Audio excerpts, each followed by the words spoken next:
Yeah! Hey everyone, welcome to the Completely Unnecessary Podcast for Tuesday, June 9, 2020. It's actually Bill and Ted Day. 69 dudes. That's Ian. Pat's trying to tell me that eating barbecue before an overnight red eye is a good idea. It is in San Diego Airport. I'm Pat Contry. On the podcast today, we'll be talking about lots of fun stuff. Game Gear Micro, the best idea we've ever heard of. An update on the Atari VCS and the lawsuit, Pac-Man Championship for Famicom, a sim refinery, and more, and good stuff. And yes, Ian does like going into my refrigerator and then pointing out I have too many sides from takeout and delivery. I was chilling my beverages, and I opened the fridge, and Pat has a stack of 14 side containers. Did you actually, I just counted. Yes, I just counted. And 14. I said when you get a Raglan burger, they give you like 6 right there. They do. When you get, it's good sauce. And it won't go bad right away. Anyway, Ian, how was your weekend? I mean, all things considered, it was fine. Okay. Well, I have a doctor's appointment on Wednesday. That's really what I'm focused on. So I have a doctor's appointment tomorrow, and we'll see what they say about my neck. As far as my weekend, it was pretty good. We'll talk about Saturday night later, playing some games. It was good. Vonnie and I played D&D again on Sunday, and we're having a blast with that. Just having a real good time. And it's nice to escape from the real world for a while. That's true. And I played a lot of, we should probably just talk about it. No, we shouldn't, because I have an order for some reason on there. You asked me what I did this weekend. What I did this weekend was play Clubhouse Games. Oh, you play, okay, it's fine. We'll screw up the whole order. I had a whole thing planned about how I'd go through this for a reason, like updating my hair. Week 17 of my hair, Ian. It's now desperation level with my hair, because now it's not growing down like your hair does. It's just growing into my eyes, and I think it's taking control of my prefrontal lobe at this point. My hair, it's just like I think so too. Since you're so concerned about the order here, I am, because we also got to talk about. Hey, we got enamel pins. We got a limited T-shirt at ultimatenintendo.com. Check it out, and books for sale. I also want to announce this, and I didn't know how to announce this before, but now I figured out a way to make sense with everything going on. I started a Cameo account. So if you don't know what Cameo is where you can record personalized messages for people for like their birthdays or anniversaries, or if you want to break up with someone. And I've done a couple of them so far. Go to cameo.com/PatContry if you want me to do that. And all net proceeds from this month of June, I will donate towards the American Civil Liberties Union if you want me to do a cameo. So it's out there. You can get me to do a personalized message with the hair, and whatever you want. I would love to try to break up with someone for you, even as a joke. I think it'd be funny to do that. So again, cameo.com/PatContry. Do you want to talk about Clubhouse Games, Ian? Yeah, I want to talk about Clubhouse Games. It's the game of the year. I don't know. Clubhouse Games. Yeah, for me, Streets of Rage 4 is still in the running for game of the year. But Clubhouse Games is exactly what I expected it would be. It is a collection of 51 games, most of them done well. Some fairly bare bones, but the important part is the variety, the fact that the online so far has been good, which is not something that you normally expect from a Nintendo product when it comes to online. I really like how they've set up online, and we'll talk about that in a little bit. They got the net code going. And Pat and I, we played some games together. What was that, Saturday night? Saturday night that we did. On my Twitch. I was just sitting on my couch, playing back. But what did we play? We played Moncala. We played checkers. We played Chinese checkers. I fucking hate checkers. You did not do well at checkers at all. I played Renegade. We played toy boxing. We played toy tennis and toy baseball. Which I'll talk about that, how difficult it was to hit the baseball in that. It's more difficult. Excuse me. It's easier to hit a real baseball than to hit that baseball. Anyway, and we played Connect 4, or whatever they call it, 4 in a row.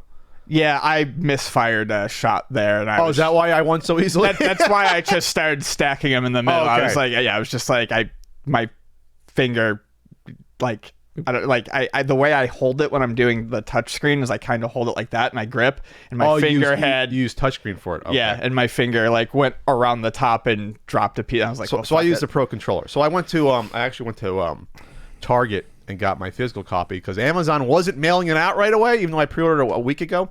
So I went to Target and online it said that they had them in stock, but there weren't any on the display. So people were buying them. So I had to ask the guy behind the counter. Who it was funny. He didn't hear the game before. The guy working there. He's like, "Oh, what is that?" And I'm like, "Oh, it's on the Switch." And he's like, "Okay." So he saw there was none. He went to the back. He got me one. I feel like saying you should have brought him out because there's gonna be more people that are buying this. Because the front display probably holds like 20 of them. I'm guessing, and those were gone there. So I got it. I tried it before I played with Ian, and I love the presentation of the game. I like the little figurines. There's 4 characters, and they're goofy, but the voice acting is very well done. The interactions, you can skip them, but when they explain the games, it's kitschy, it's cute. I actually tweeted at the woman who plays the black woman character figurine, and because she said, "Oh, this is out now. So it was my dream come true to like voice a Nintendo game." Like, "Oh, it was like good for you." Oh, that's cool. Yeah. And the big Nina's like, well, "It's time. Like, who wants to go bowling?" Like, I guess that's the thing when you play bowling. She says that. So it's very, like I said, it's goofy interactions. It's the 2 adults and the 2 bratty kids that sounds like a cartoon from the 90s. Yes, the kids drive me crazy. They're like, "Oh, you mash!" Yeah. but it works. It gives it personality. I don't mind that, and it's a good intro to the games. Obviously, some introductions of how to play are better than others, but you learn as you go in these games, and a lot of the games have hints. Or like what you should do, like you give little hints. So. Yeah, for instance, Renegade, it'll if you want it like a hint. If you want to use hints in Renegade, it'll show you where your available moves are. If you use them in dominoes, it'll like highlight the domino. Stuff that for online it doesn't ruin the game. But stuff for online, it helps keep the games moving at a reasonable pace. I'm not. I didn't try it for chess when I played chess against a computer to see like what hints or what you could do. I would guess that being that there's 51 games, there's no way that they could properly, design a proper hint system for all of those games. No, but some of them, they really did a good job. Like I want to mention the Riichi Mahjong, because that's the type of Mahjong that I play. It's not the solitaire Mahjong, it's the 4-player Mahjong that's like a card game. And it's a very, very complex, difficult game to learn. And one of the things they do is you can press a button when you're playing and it'll actually look at your tiles and it will help you. It'll like suggest hands that you can go for. It'll kind of like help you learn what to look for when you're playing. Okay. And make it, because there's like, Jesus, how many hands are there in Mahjong that you can memorize? I think there's like 35 hands or something like that. So it's very helpful to have that. So I feel like they put the effort into the games where it would require it the most.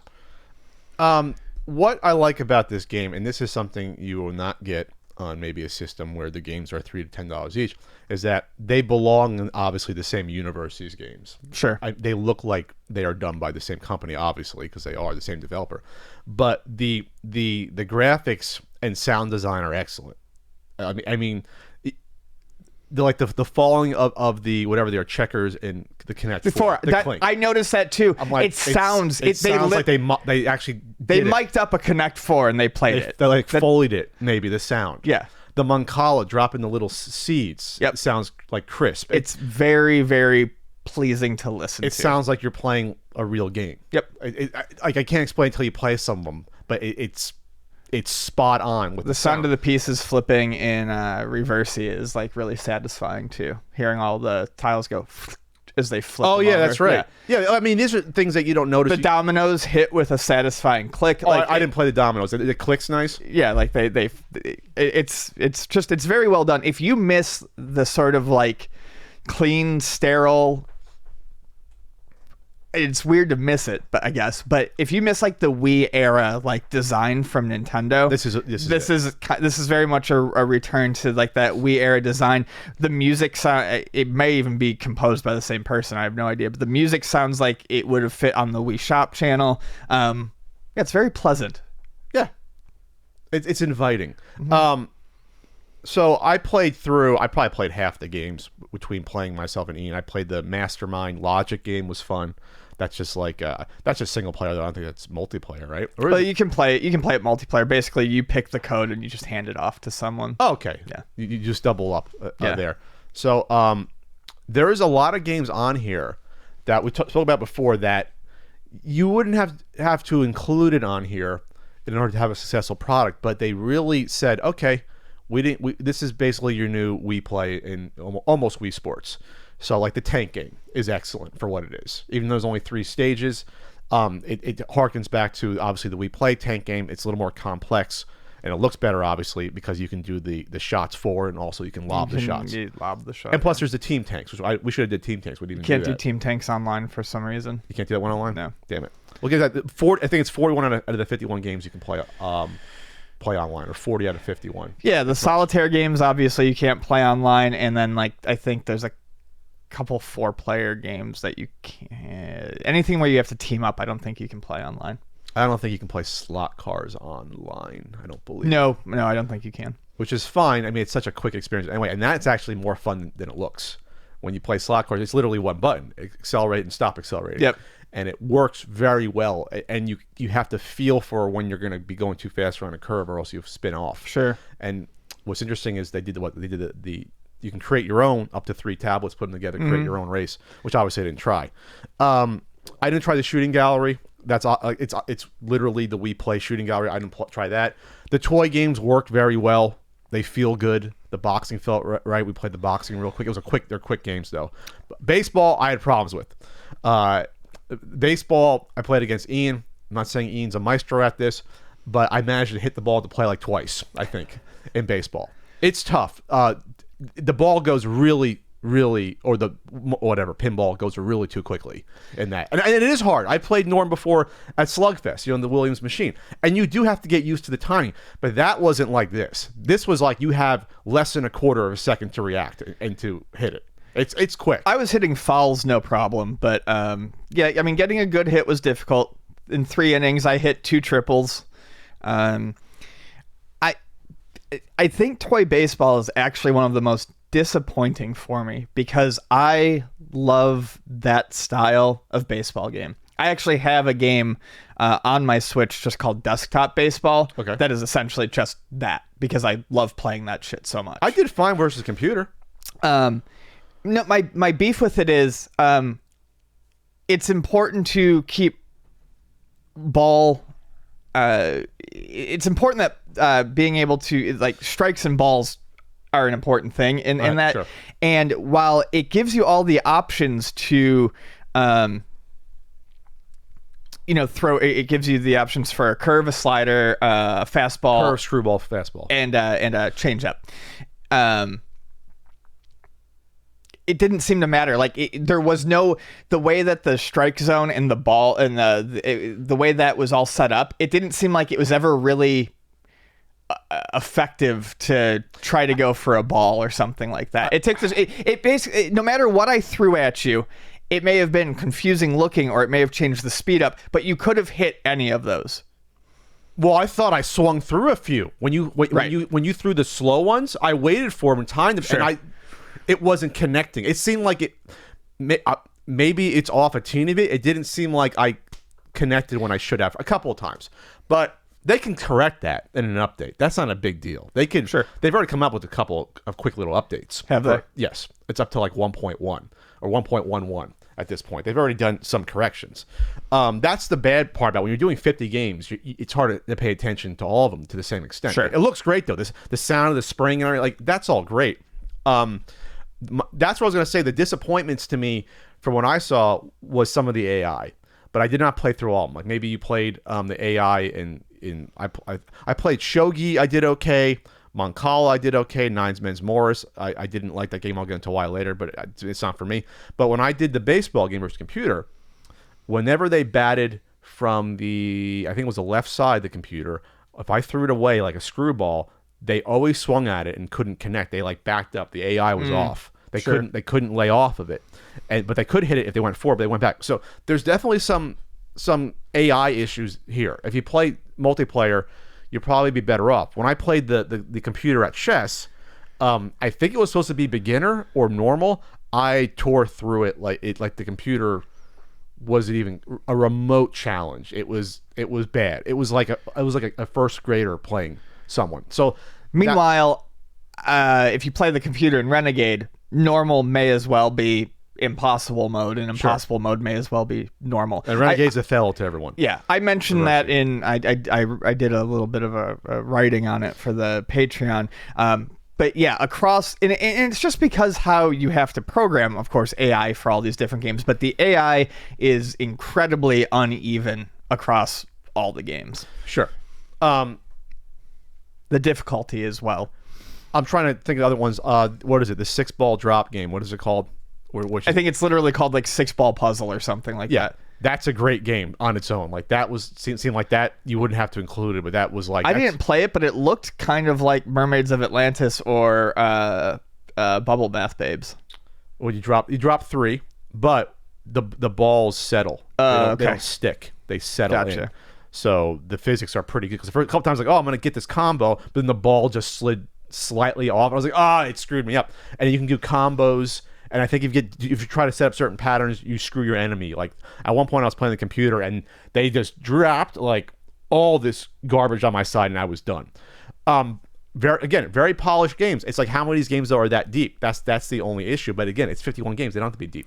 So for example, the toy golf game, which is very, very well done. Is it? I didn't play that one yet. It has 9 holes. Maybe they could have done 18, but it has 9. So it's like, okay, it's better than nothing. Sure. But that game. You only get 3 clubs. You get a driver, you get like a wedge or iron, and you get the putter. It's like close to NES golf, just in the concept of how it plays. Sure. You pick out the club, you see the distance, and you don't have to. You worry about the wind. You don't have to worry about slicing it. Thank God. You just worry about the power of your hit, and you do it. But even the graphics for that are pretty good. Like the water effects, really good for that. Did you try the fishing? Nope, not yet. You did not try the fishing?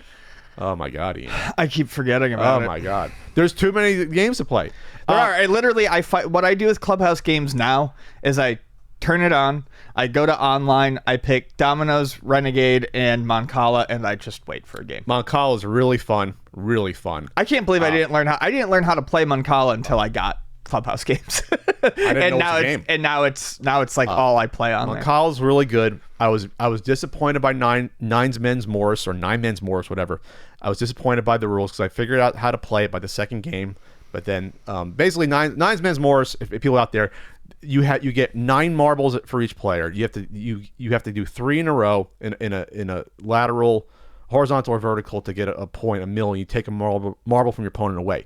The board's set up with 4 sets of squares, and each square goes inside each other. And you place the marbles one at a time, then you move them. When the opponent gets down to only 3 marbles left, they can't just move in one space anymore. They can hop any marble anywhere. So I was way ahead of the computer at that point. I think I was up like 7 marbles to 3. And when that happened, when they got down to 3 marbles, I was screwed. And they managed to catch up and to do a draw. And at that point, I'm like, well, the rules, either I don't know how to play this really still, or the rules are so tilted where you have basically a second set of rules that come into play near the end. I didn't like that at all. I was disappointed in that. Hounds and Hares should not have been included. I'd like to say that game is too simplistic and dumb for Clubhouse Games. That's the one, to me, that should not have been included. That game's a joke. And it's not just a joke because it's extremely impossible to win. Yeah. But you realize after like 3 moves you can't win. You can't trap. If you do one move out of place, if the hare knows what they're doing to not get trapped by the 3 dogs, it's a stalemate. And that's what happened. Like this is it's a garbage game. It's a garbage game. I don't care how old it is or how it should not have been included at all. I would say the same for War, Takoyaki, and Pig's Tail. But some people like War for whatever reason. Sure. And I do need to go back to, I think, something that Pat said real quick before I launch into these being bad. There's a lot of games on here that I am never going to touch again. But the fact of the matter is, 51 games, I'm not buying it for 51. I was buying it for about 10, and anything else is a bonus. Yeah, I would say easily half of these are, at least to me, very replayable. At least half. But Takoyaki is literally all luck. It's just an interesting card setup. It's literally 10 spaces for the other person with cards. Then there's a deck of cards in the middle. And you pick one, and you put it in that space, and you flip it over. Okay. And then whatever card that is, you can keep like popping the cards over. Okay. But there's literally no skill. It's just a matter of how lucky you are pulling the card off the top. Kind of like the fast card, the spit version they have there, where you. Well, that speed's a little different. That requires skill to push it. Speed's different. Gotcha. And then Pig's Tail is literally if you pick a card and it's the same suit as the card that you just picked, it goes to the next player.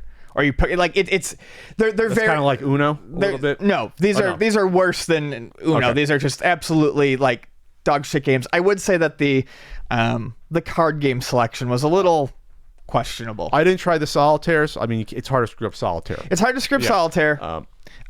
Sevens is fun. We didn't play the two ones we should have done. We didn't try darts or the bowling. Yeah, I heard they're good. I'm not in a position to be doing motion stuff. So. For when I saw from the darts, it looked pretty damn accurate moving the Joy-Con, and you saw the dart move. That's cool. Before you did it, so that's good. The biggest disappointment to me, and I knew I was going to be disappointed by it.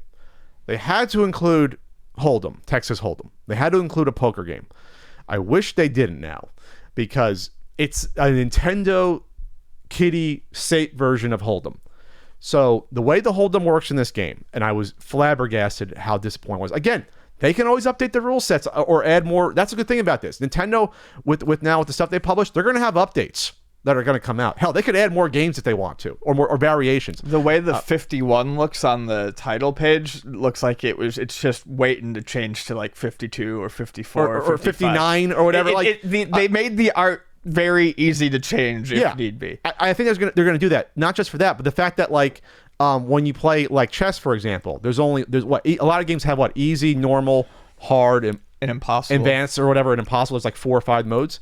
But there's not a lot of different options in between. I cannot change, for example, my game board look. I can't do that. I only can change black, white, or random to start, or the computer, and that's it. But they can add on. Here's the problem with the Hold'em. The problem with the Hold'em is that it's 4 players, which is fine. Hold'em's usually up to 9. The problem with Hold'em is that maybe there's different options.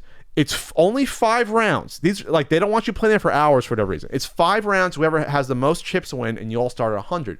The issue is that it's not even, if you know what no limit is or pot limit, it's an artificial limit, Ian, where you can bet.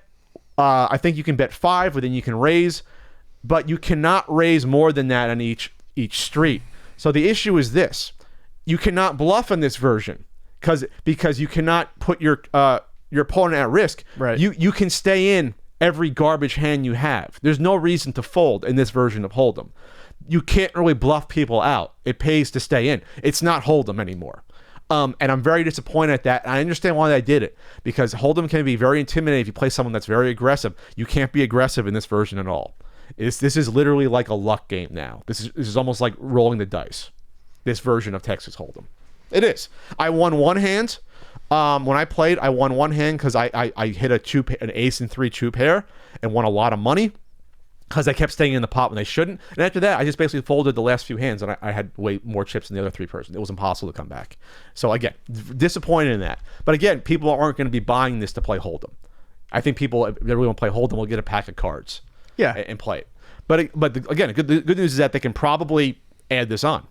I mean, they could increase it, increase the options later. Hex was interesting. I could not wrap my head around the strategy of Hex, though, but I liked it, where you have to get your pieces to the other side of the board, and it's all hexagonal strategy. Maybe the key, Ian, is to do like a circle, create like a circle. That might actually, yeah. Now I'm thinking of that. Did you play any backgammon? No, and backgammon is a great game. And I should, because I never learned how to play it. I should play backgammon. Is it cool with the shaker? Does it feel like it? I haven't. So I actually haven't played backgammon yet, because I want to sit down, because every time I love backgammon. I think I've told the story on here before. If not, when I worked at a country club, it was always really, really slow at the beginning of the month during lunch, and because basically the way a country club works is they have to spend a certain amount of money every month. So they do less of it at the beginning of the month and they do more of it at the end of the month. So when it was slow, the bartender, who I did not get along with, we hated each other. But she kept a backgammon board behind the bar, and we would, I don't know, tersely play backgammon with each other during lunch. We'd sit there and play. Yeah. So I love backgammon, and I relearned the rules like probably about a year ago, but I always need brushing up on them. That's one that I really wanted to check out that I haven't yet. That's the good news. Yet, like I had a good time, and I didn't play that. I only played one game of the Gomoku, which is the 5 in a row Othello, basically on the board, the little black and white board. That's a fun one. I didn't play Carom yet. I didn't play. Well, I don't know any mahjong. I didn't play any of that. I didn't do bowling yet. I didn't do air hockey yet, which seemed fun. So I haven't even touched like 15 games still, and I think it's worth it. Yeah. Just from the ones I played, I think it's worth it. Dots and boxes was interesting. I didn't. It's all about. I guess it's almost like Connect 4. You don't want to do the third side, but there's like a really big like planning stages of dots and boxes, and then it all comes together. And I somehow won it. But I did not know the strategy. Like, I knew enough, like, okay, I should probably do this, but, like, that one was weird to me. Dots and Boxes was a classic game, family road trip game. Was it? Yep, my mom and I used to play it all the time. She'd pull out a pad of paper and a pen and just make the grid, and we'd just pass it back and forth. I didn't even try Yacht Dice. I forgot to try Yacht Dice. I heard the shaky sounds really good for the shaky. I played Yacht Dice online and remembered that Yahtzee is just an incredibly painful and unfun game. Well, it's randomness. I mean, it's just like, yeah, you could say, well, it's a good strategy if I try to keep 3 or go for the straight or whatever, but it's randomness plus. I had a problem with Yahtzee. I had the app. I even wrote about it once on the Patreon. I had the Yahtzee app, and it was such a tire fire of an app that I couldn't look away. And for like 3 months, I played Yahtzee on there with people, and I can't. I don't think I'll ever play Yahtzee again. Last card was almost Uno. It's not Uno because there's not draw 4. There's draw 3. Oh. So there's a draw 3, and is there a draw 2? Like because Yahtzee, excuse me, Uno has draw 4 and draw 2. When you get the wild draw 4. So I guess that was a way around it. Draw 3 they had. Sure. I guess it was draw 3 and draw 2. But yeah, you had to hit a button on your set when you had 2 cards left to put the card down. Again, that's mostly, there's a little bit of skill, but that's mostly luck of the draw in Uno. But it was a fun game. I played it just against the computer. Again, you're playing I think it's 4 players, and I think I won it somehow. But that again, that's like luck. So yeah, check it out. I think for $40 it's well worth it. Sure. If it was $60, I'd be like, $40 is well worth it. And again, I think they're going to have a lot of updates with things with like little. And I think it's going to do well. I saw a lot of people on my friends list playing it. It people who like I actually bought it for my friend Audrey. So Audrey, you've met Audrey, John's girlfriend. Okay, yeah. Her and I, before they moved, her and I used to get together once a week to play board games. We'd play chess, we'd play, all sorts of stuff. And I wanted to teach her backgammon at some point, and then they moved, and now obviously with the COVID, they're not getting out. So I bought her a copy of that so we could play board games and stuff again. But I bought her the digital copy, and John told me, she was like, oh, I was looking into this. She doesn't pay attention to games at all. But she heard of this. But she had heard of this, and turns out John had actually ordered her a copy. So yeah, so he's just gonna have to return the physical copy. There you go. And even like people I wouldn't expect, like my friend's son, him and I are friends on there, and I saw him playing Clubhouse Games last night. And I'm like, all right, so this could be like the little midlife resurgence of the Switch to like a new audience, almost like they're like kind of. You know what I mean? Like sure, they're expanding out to that Wii sort of hyper casual audience that would not have paid attention to some of these games. Like if Nintendo, I haven't even seen them promoting this on. They're promoting like buy a Switch on Twitter, promote a post, even though you can't find one. You can find a Switch Lite. But if they start advertising this like on TV, and I think they're gonna. Let's put it this way. I will not be surprised if this has sold already like a few million. Maybe like 5 million within a couple of months. Like I won't be shocked by those numbers. Sure, it's not going to be like Harvest Moon, maybe. You mean Animal Crossing? Animal Crossing. I always put those two names together. It won't be like that, but I think this will have a long shelf life. Yeah, I think this will be the game that for future people that get a Switch for the first time. Hey, $40 game, let's grab it. Right, like how 1-2 Switch should have been, not $60 for that. as a throwaway tech demo game, like this is not a tech demo game. This is a nice little package. And plus the piano, Ian can play his little synthesizer. And I saw you can double up for more keys. You can triple. Yeah. You can triple. You can do 3. You get your nice little Nord lead synth, red synth. That's basically what it was modeled after, right? I think that's what the look-wise they were going for, yeah. But the sound is close, wasn't it? Sure. Come on, you got to. The fact that I even know that, you got to be impressed by. I was into my synth. I had a Yamaha AN1X synth in college. Oh, nice. I was okay. Sorry. Anyway, I've been following a little Deep Space Nine, following up, watching it. I'm into season 3 right now with Deep Space Nine, and I talked about Ian on the phone about just how good you forget how good Deep Space Nine is, Star Trek, until you really get into it. The characters are so much better and interesting than Next Generation, because all the characters don't like each other on the surface. They're all different personalities. Like Miles O'Brien, like the blue collared engineer, just hates Bashir, the like upper middle class, like kind of yuppie a doctor. Then they get along eventually. But, there's a lot of tension in between. Like there's like class tension, and people just don't like each other because of the politics of what's going on. And Garak, who's a recurring character, who's the Cardassian tailor, who ends up he's actually an ex-spy. I told Ian I didn't realize it, and people that watch Deep Space Nine will know who Garak is. He's played by Andrew Robinson, who was Scorpio in Dirty Harry. And if you've not ever seen Dirty Harry before, and people, it's Dirty Harry, it's Clint Eastwood. Yes, but that movie works because of just how fucking creepy and psychotic Andrew Robinson plays Killer Scorpio in that movie. That's how a killer would act. Yes. Like, it's really creepy. And anyway, so check out Deep Space Nine if you haven't. Real quick, Ian, I watched the 30 for 30 Be Water with Bruce Lee. I don't think you watched it, but you did say that you know a little bit of Bruce Lee. I was surprised. Oh, yeah. But it was good because it was more like a biography. Because there are documentaries that focus on obviously his martial arts skill and all the things how he used to train, right? How he trained so hard, he like broke his back. That stuff was not even almost mentioned, which was disappointing a little bit. I would love to have learned a little bit more about. If you don't know why Bruce Lee is so important to martial arts, and it's because he helped popularize martial arts in the West in the late 60s, early 70s. It became a pop culture phenomenon. And brought a lot of the Asian culture to us. Bruce Lee was way ahead of his time in terms of fiddling and mixing with different martial arts together, and that was not a thing that happened.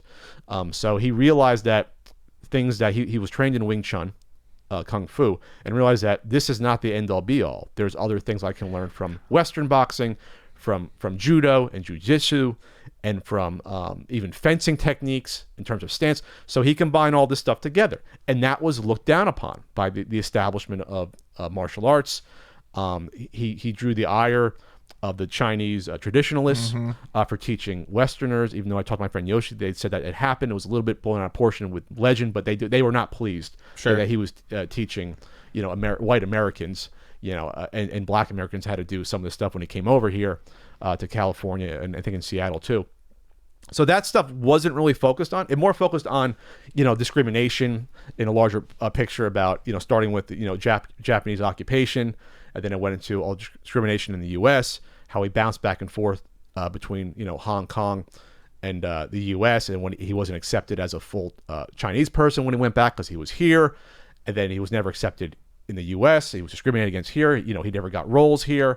He portrayed Kato for Green Hornet. Wasn't paid. He was paid like a fourth of what everyone else was paid, which was like wow. Nothing. When he was like, he was a co-star of that, and a lot of people watched just for him. They basically built the role around him because they realized what do we have here. And then of course the most famous thing, which one of the most biggest missed opportunities in entertainment ever, was that Bruce Lee came up with the idea for Kung Fu.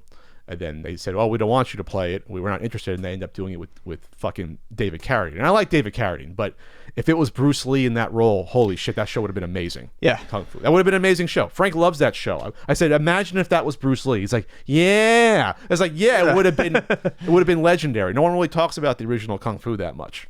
If it was Bruce Lee, it would have been amazing. And then my dad loved that show. Then obviously he goes back to Hong Kong. He does his 4.5 movies, 4 movies that were released, and unfortunately he dies because he takes the pill to whatever it was it was like a pill to help with his headache, and he had a bad allergic reaction, and his brain swelled, and he died. So it was a biography, but it got into his philosophy a bit. It didn't really get into how much he knew about philosophy, how much he learned.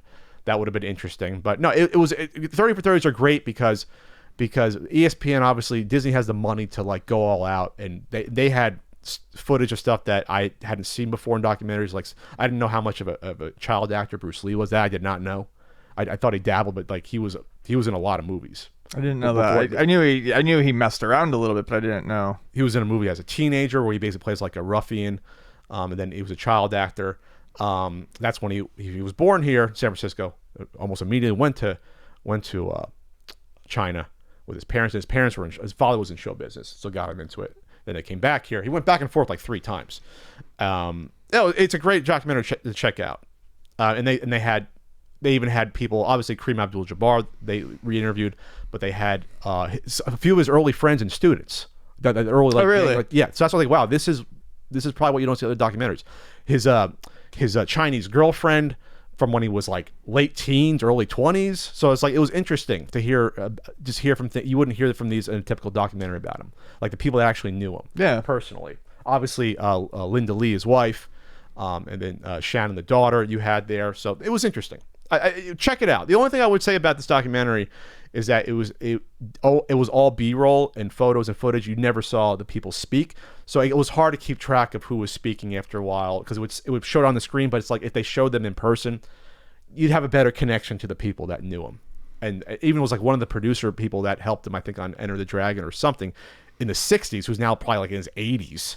They even interviewed, was still alive. So it was check it out if you like Bruce Lee at all. And I won't get more into Bruce Lee because I can go on for like an hour about how a genius he was. He basically wrote a book, the Tao of Jeet Kune Do, which shows his scribblings and him, theorizing, analyzing all these different moves from different martial arts and how that can be effective. And from talking to my friend, it's like a lot of that is still taught today, those principles. Sure. And even the ones that they've perfected started from things that he thought about then.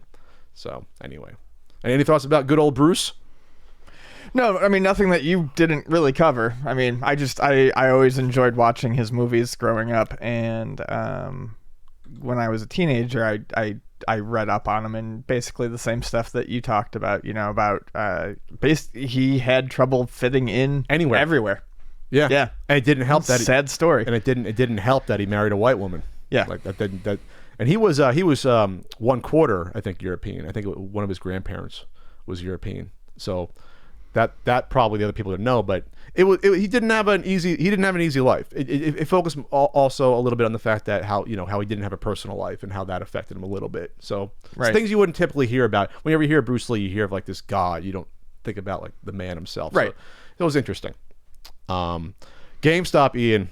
Yes. Real quick, they reported their Q1 finances, which for them is February, March, and April. So obviously, once you hit March, you get into the store closings a lot. Wasn't good. It probably wasn't going to be good regardless, but it wasn't good. So their net loss is somewhere between 162 and 172 million for the quarter.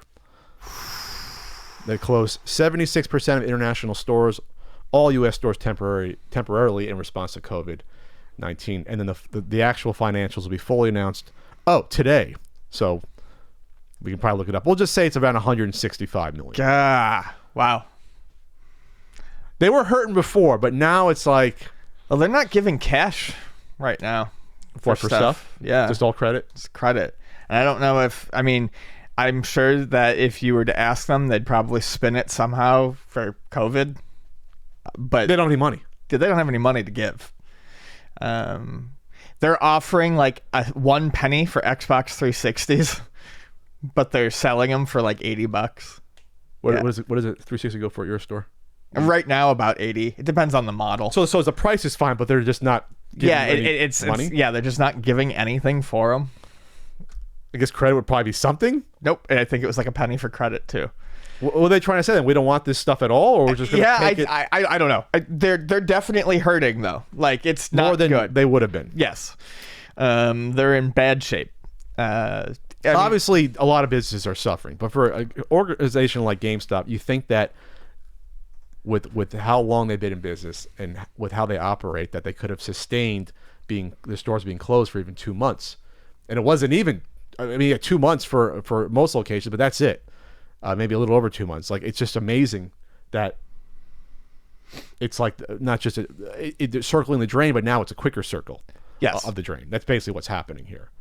So, wow. Total global sales for the quarter are expected to be down between 33 and 35% from 1.5 billion last year. Wow. And comparable store sales are expected to be down 30 to 31%. Excluding stores that were closed, store sales are expected to be down 16 and 17%. Wow. Okay. Not much more to say about this. I mean, no. I gave this, another year? Or a year and a half before they close for good? I think with this, I don't know if they're going to last till the end of this year. Yeah, I think it would be... Yeah. I think they'll hold on. I mean... They got a lot of stock they can liquidate, though. Who's going to come buy all their stuff, I wonder? I think they'll try to make it through at least the next system launch, but that's... You think so? But they're not. But what if it's only limited quantities anyway? They can't sell a lot of them this holiday season, which probably it won't.